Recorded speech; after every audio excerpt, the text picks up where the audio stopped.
Alrighty then, welcome back to the next episode of Back to the Lab. Today's hopefully going to be a quick one. We're here to just grind out Route 11 before we hit up the SSN, and then that's pretty much it. SSN is going to be the really tricky one. With one heal, we gotta be careful and we gotta make it count if we're gonna use it. One heal isn't, I don't think it's enough for us to get through the SSN unless we find more heals on board. But I think there's like, what, 15, 17 trainers on board? And if you look at our total PP is 40, spread across like 15, 17 trainers. We really don't have enough PP to go around. Yeah, so it's highly unlikely we're gonna clear the entire ship unless we decide to use one of our PP restoring items. We have one max ether and one max elixir. So if we sacrifice one of those, we could probably get at least halfway through the boat. I'm not sure. It'll be dicey regardless. But the priority on the boat would be get all the items at bare minimum and then work our way through the rest of the trainers.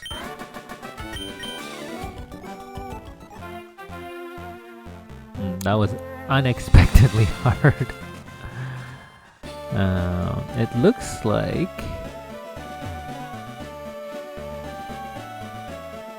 like that Umbreon had high special defense, and Slacking for sure just is a tank. And before I forget, we need to get some repels.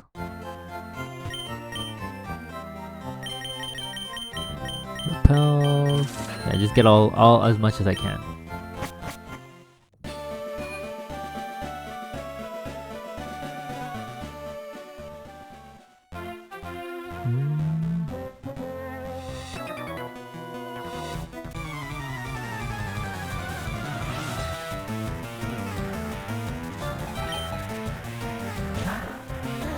Puchiena.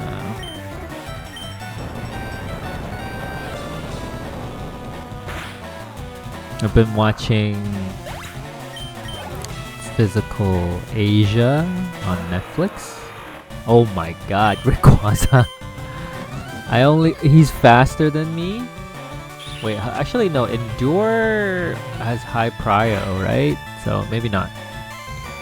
Okay, I don't hit that hard, apparently. High special defense. Got water sport. Not an issue for us. Wow. 3 misballs. And Cascoon, okay. Wonder if this will kill after water sport. Nice. Very nice. Yeah, so like I said, Netflix, Physical Asia. If you guys have been following the Physical 100 series, this is basically like, I don't know if you can call it a spin-off or a sweet sequel, but it's kind of like the, I don't know what's the right word for it, spiritual successor. It's about, the whole premise is finding the strongest physique, they call it. What's the strongest body physique in the world? So they go through like multiple strength, endurance, mental, plus like I don't know what, like it's just basically physical challenges. Not all of them combat, not all of them strength based, but that's what the show is about. Competing to find out. So like Physical 100, it was all like based in Korea. So all the competition is from Korea. So they're all Koreans. But with Physical Asia, the whole, I guess, like makeup of the show changed. It's now about finding out which country in Asia is the strongest. So each country will send like 6 representatives, and then it's all pretty much team-based competitions. And I've been, I wouldn't say hooked, but I've been pretty like engrossed in it. It's been interesting enough for me to watch. I think the countries that are like, I don't know how, you know what? Whatever. Spoiler alert. Just in case anybody actually watches this show. But like, so Korea, Mongolia, Turkey, Philippines, Indonesia, Japan, Australia. I'm not sure, am I missing anybody?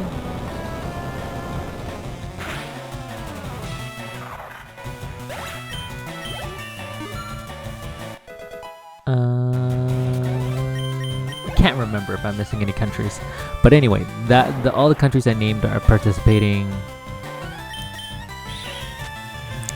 and it so happens to be filmed in Korea as well.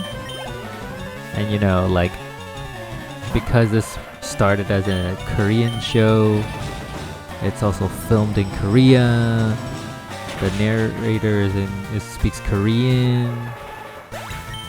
Allegedly, it's rigged for Korea, but I don't think to the extent that they are just like, they just get a free pass and they just win. But I feel like to some extent, a lot of things are tilted in their favor. So far, I haven't really, like, you can kind of, I don't know, it's all like guesswork. It could be rigged in a sense that the way the matchups are put together tends to favor Korea. But again, it's all just guess. Lava cookie, nice. Got some good items there. At least we got 1 heal, which is more than what we've gotten like in like most of the other routes combined.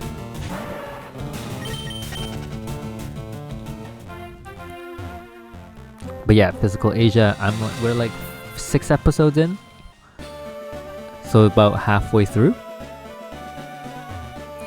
I think with some of these shows, especially like when each episode, some episodes are like 50 minutes, some are an hour and a half. It's really long. There's a style of video editing that they do in Korea. I don't know if it's just Korea, but it could be other countries too, where they just drag it out.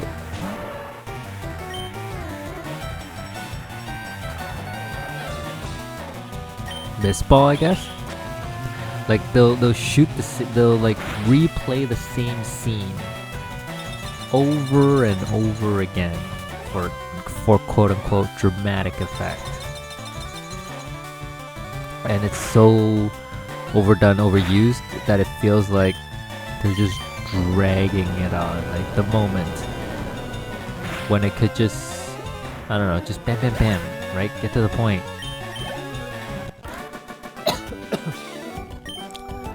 And like they also do this style of editing where it's clearly when you see the result versus the process that they go through, and like all the emotions, all the energy, and all the action sequences, like the way they edit it together, it always seems like a close matchup until you see the final result of some of the competition. It's like, oh, that wasn't even close, but they made it feel so close. They made you feel the tension. And sometimes I feel like it's a little disingenuous when they edit things like that, because you're made to believe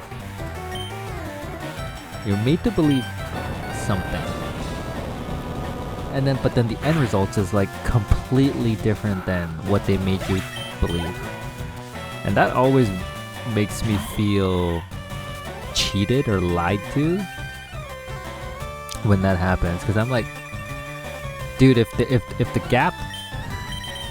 So I'm just gonna name some examples, because otherwise it's gonna be very hard for you guys to imagine. One of the competitions is about moving objects, really heavy objects from point A to point B. So they edit it in such a way where it's like, oh man, they're neck and neck, you know, the amount of stuff that Korea's been moving versus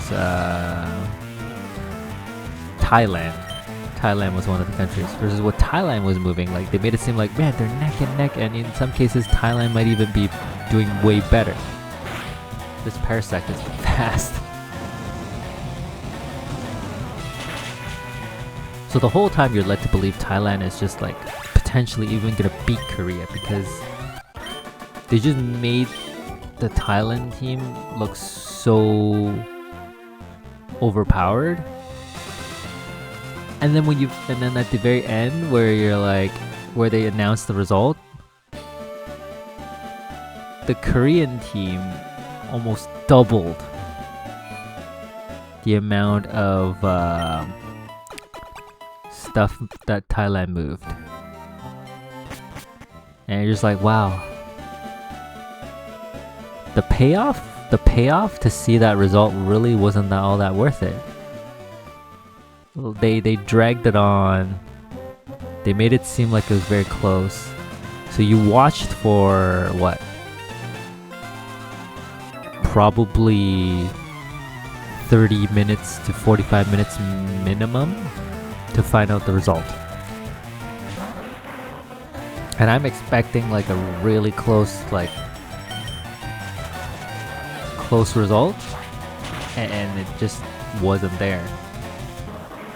You know, like the expectations versus reality kind of meme that always goes around. Like that's the thing I would think about here. It's like, well, it sounded like it should have been, you know,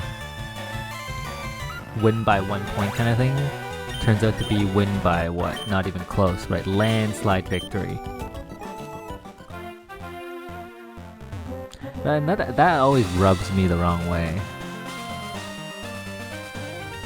Like, there's gotta be a way you can edit it so that the viewers doesn't have to see all this drawn out stuff, but still be interesting and have, you know, the result match the expectation a little bit. Or maybe just skip it altogether. Like, if it's not gonna be fun to watch or close, then just don't lie to me. That concludes Route 11. Thank you for listening to me talk about physical Asia. I'll catch you guys in the next episode.